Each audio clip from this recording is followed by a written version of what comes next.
And now for part 2. Thank you for answering the question about how Margaret supported the war effort.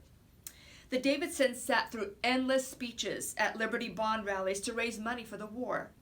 Margaret followed battle reports in the newspaper. Now, you might not even know what a newspaper is, but that's how people used to get their news. Not online. They had actual papers that came every day with everything that was happening in the world.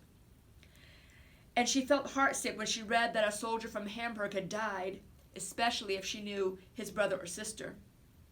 But she was troubled even more by a conflict brewing right in Hamburg. One large group of men was trying to use the overseas war against Germany to turn townspeople against their neighbors of German ancestry. Because their grandparents were from Germany, now these guys are trying to make life miserable for them. Some of the men were outlaws, not the men from Germany, but the other guys who were trying to be mean to the Germans. They were outlaws who had settled in Hamburg because it was conveniently close to both the Nebraska and Missouri borders if Iowa authorities came after them. They made speeches declaring that no German American could be trusted and accused anyone who disagreed with them of being unpatriotic.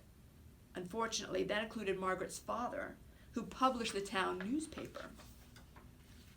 Oh, let's go to the next page, if Miss Downing can actually turn it. Oh, there we go. To Margaret's dismay, anti-German fever spread rapidly.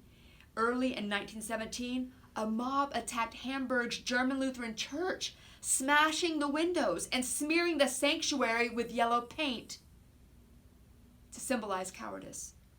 Only a few people were shocked or indignant at this incident, Margaret wrote with alarm. She means not a whole lot of people really even cared about it. They didn't think it was anything bad.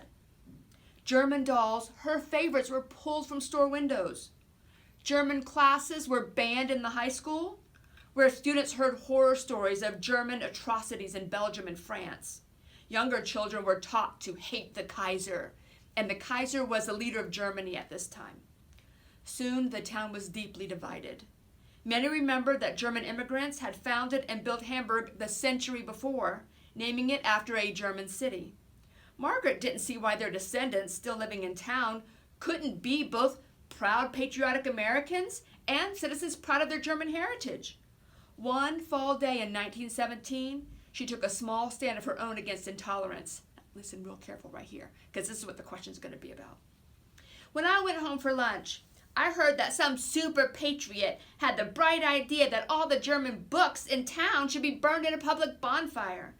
My sister Letha was away at college. She had studied German 4 years in high school and owned, half a dozen or so German books. I hid them where my mother couldn't find them. I had a strong feeling that the books belonged to Letha and that it was for her alone to decide what to do with them. The bonfire blazed in a vacant lot across from the post office. A large crowd waved flags, yelled, and danced as they threw more books into the fire.